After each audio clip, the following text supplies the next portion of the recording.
अस्सलाम वालेकुम, welcome to my YouTube channel learning with G. So आज के इस लेक्चर में वर्चुअल यूनिवर्सिटी का कोर्स ADU 101 का टॉपिक नंबर 69 to 77 तक कवर करवाने वाली हूँ। सो आप बेटर रहने के चैनल को लाइक करें, सब्सक्राइब करें। So let's begin. Topic number 79 का बेसिकली टाइटल है साइकोलॉजिकल फाउंडेशन ऑफ एजुकेशन। इसका इंट्रोडक्शन है।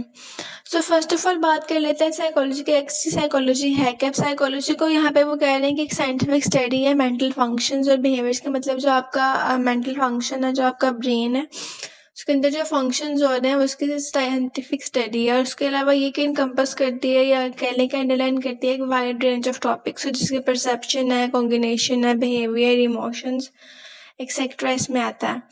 अब अगर परसेप्शंस को देख लें तो बेसिकली परसेप्शन में हम स्टडी करते हैं कि जो इंडिविजुअल्स हैं वो किस तरीके से परसीव करते हैं और इंटरप्रेट करते हैं सेंसरी इन्फॉर्मेशंस को इन्वायरमेंट के थ्रू। मतलब इन्वायरमेंट से जो वो मतलब इंटरप्रेट करते हैं या परसीव करते हैं इन्फॉर्मेशन उसके बारे में। जैसे कि इसमें इंक्लूड कर सकते हैं आपकी सेंसेस जो है वो किस तरीके से काम कर रही हैं। आपकी साइट की सेंसेस है, हीयरिंग, टेस्ट, टच, स्मेल वगैरह की किस तरीके से वर्क कर रही है। और उसके अलावा जो है ये किस तरीके से आपकी जो अंडरस्टैंडिंग है वर्ल्ड की उसको शेप दे रही है।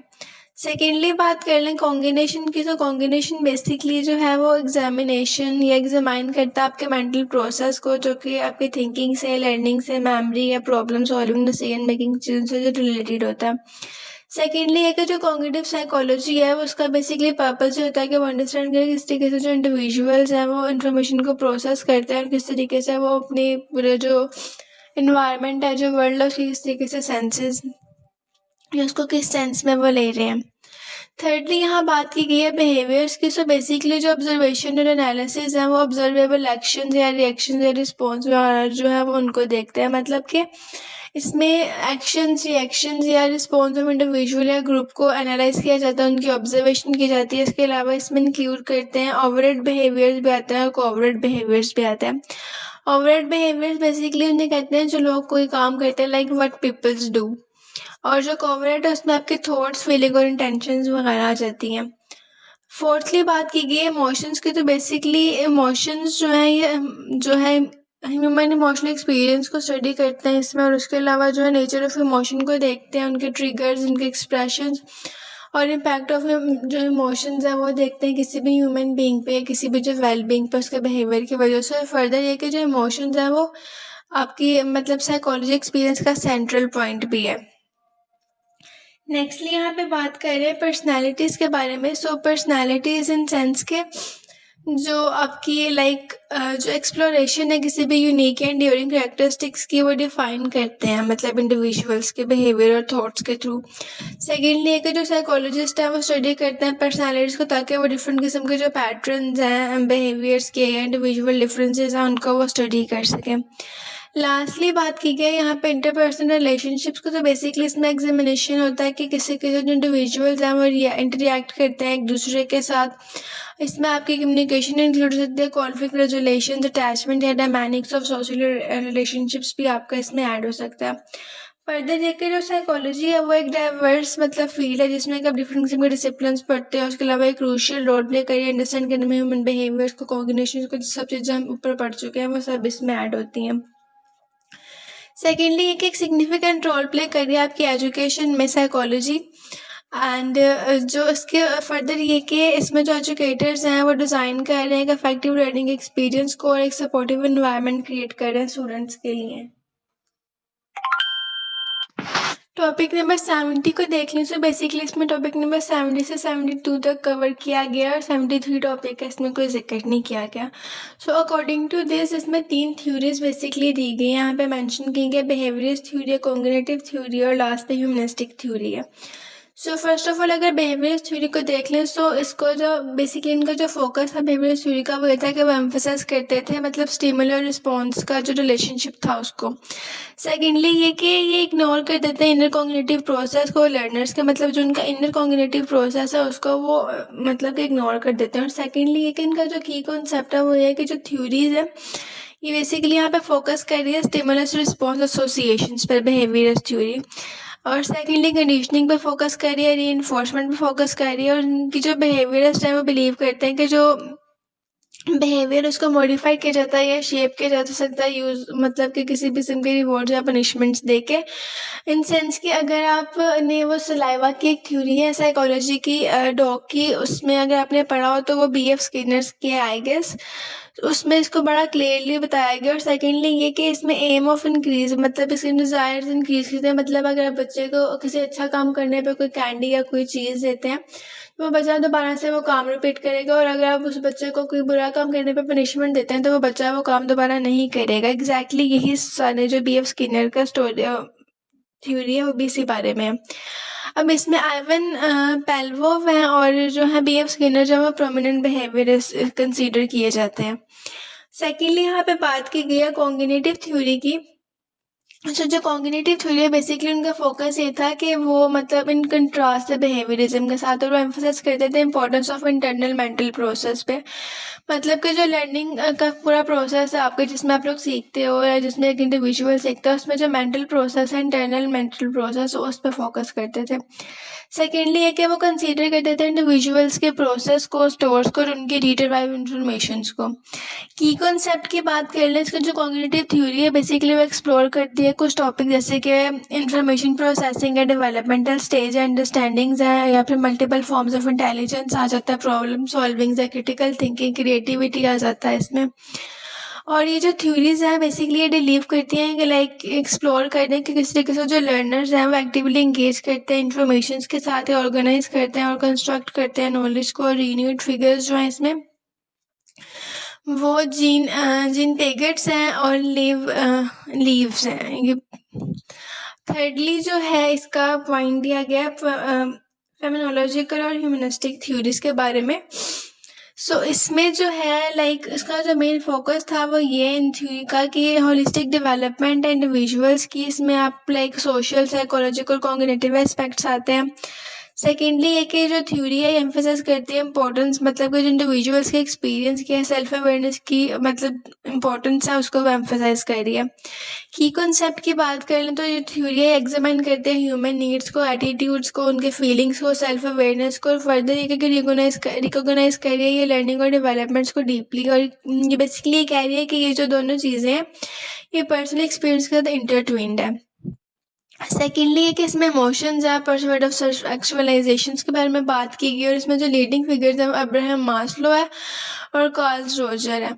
ओवरऑल ये जो 3 थ्योरीज मैंने आपको बताई हैं इसका जो पर्सपेक्टिव है वो ये है कि जो इंडिविजुअल्स हैं वो किस तरीके से लर्न करते हैं और डेवलप कर रहे हैं अपने आप को। बिहेवियर थ्योरी एम्फसाइज करी थी रीइंफोर्समेंट पे, कॉग्निटिव थ्योरी जो है वो डिलीव कर रही है मेंटल प्रोसेसेस में, और जो ह्यूमनिस्टिक थ्योरी है बेसिकली फोकस कर रही है होलिस्टिक डेवलपमेंट ऑफ इंडिविजुअल पे।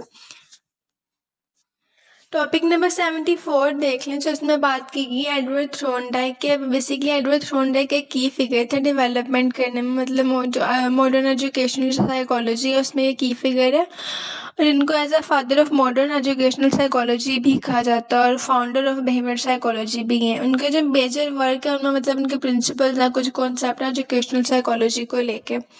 सो फर्दर अब ये कि इन्होंने यहाँ पे कुछ मतलब कॉन्ट्रीब्यूशंस की थी। फर्स्ट ऑफ ऑल उन्होंने की अर्ली एनिमल रिसर्च और कनेक्शनिज्म के बारे में बात की है उन्होंने। सो जो थ्रोनडाइक है उनकी जो रिसर्च है उसमें उन्होंने एनिमल्स की बात की, पर्टिकुलरली उन्होंने कैट्स की बात की, और वो कहते हैं कि जो एक मतलब वो बेसिकली जो है वो अपने जो स्टिमुलस रिस्पॉन्स एसोसिएशन का वर्क है उसकी वजह से ज़्यादा वो फेमस है। सेकेंडली ये कि उन्होंने क्लासिकल कंडीशनिंग को रेफर करवाया था, और उन्होंने डेवलप किया था कॉन्सेप्ट ऑफ कनेक्शनिज्म को, जो कि एम्फसाइज करता है कि जो लर्निंग है वो इस्टेब्लिशमेंट बेसिकली करता है कनेक्शंस के, एसोसिएशंस के, स्टिमुलस और रिस्पॉन्स के दरम्यान में। और ये जो आइडिया है इसका बेसिकली लर्निंग और बिहेवियर का ये बहुत एनिमल्स और ह्यूमंस में पाया जाता है। सेकेंडली यहाँ पे बात की गई है adult learning study in 1928। So basically जो थ्रोनडाइक उन्होंने कंडक्ट किया था एक सिग्निफिकेंट स्टडी अडल्ट्स के लिए, और फर्दर ये कि उन्होंने उसमें एक्सपेंड किया था रिसर्च मतलब एनिमल्स टू ह्यूमंस तक। और उन्होंने सेकेंडली ये कहा था कि एक इम्पॉर्टेंट ट्रांजिशन है उनके वर्क की, और इसमें उन्होंने बिगेन किया था कुछ किस्म की जो थ्योरीज थी स्टडी ऑफ ह्यूमन लर्निंग और एजुकेशन से रिलेटेड। अब एडवर्ड थ्रोनडाइक कनेक्शनिज्म में बेसिकली बात ही की गई है कि जो बेसिकली कनेक्शनिज्म है थ्रोनडाइक का वो पोजेस करता है लर्निंग मतलब लर्निंग थ्योरीज पे, और इसके अलावा इन्वॉल्व कर रहा है कनेक्शनिज्म और एसोसिएशंस को जो कि स्टिमुलस और रिस्पॉन्स में, जैसे मैंने पहले बताया, ये बेसिक्स हैं किसी भी लर्निंग प्रोसेस की। फर्दर ये कि ये बिलीव करते थे कि जो कॉम्प्लेक्स एसोसिएशंस हैं या कनेक्शंस हैं वो हायर लेवल पे मतलब अंडरस्टैंड की जा सकती हैं, और उसके अलावा जो थी वो कॉम्प्लेक्स जो लर्निंग है इसमें इन्वॉल्व होती है आपकी बिल्डिंग, मतलब कि जो आप बिल्डअप करते हो अपनी सिंपलर एसोसिएशंस को कॉम्प्रिहेंसिव अंडरस्टैंडिंग के साथ। नेक्स्टली यहाँ पे इन्होंने बात की है 3 लॉज ऑफ लर्निंग के बारे में। सो थॉर्नडाइक ने फॉर्मुलेट किए थे 3 लॉज ऑफ लर्निंग। अब इसमें इन्होंने कुछ प्रिंसिपल डिस्क्राइब किए थे जो कि मतलब के स्टिमुलस और रिस्पॉन्स के जो कनेक्शन है उसकी फॉर्मेशन को जो लेट कर रहे हैं।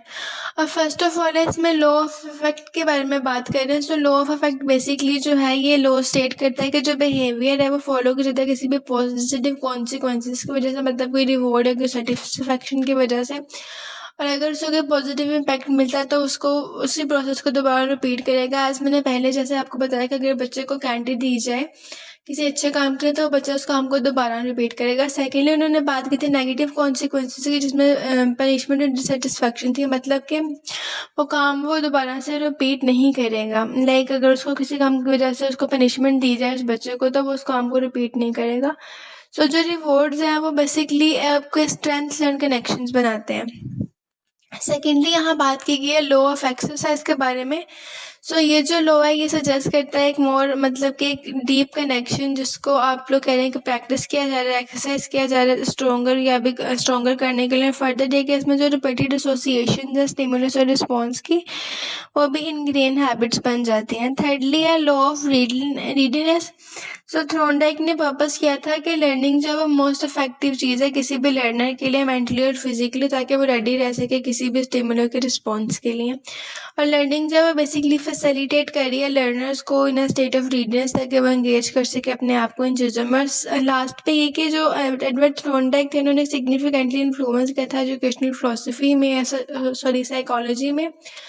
और उनकी जो रिसर्च थी लर्निंग की और उनके जो लॉस, उन्होंने एक थ्योरेटिकल फ्रेमवर्क प्रोवाइड किया एजुकेटर्स को, जो कि उन्होंने जिसकी वजह से वो जो इंस्ट्रक्शनल मेथड को डिज़ाइन कर पाए हैं। और उसके अलावा उन्होंने इसमें हेल्प आउट किया अंडरस्टैंड करने में लर्निंग और उसके बिहेवियर्स वगैरह को।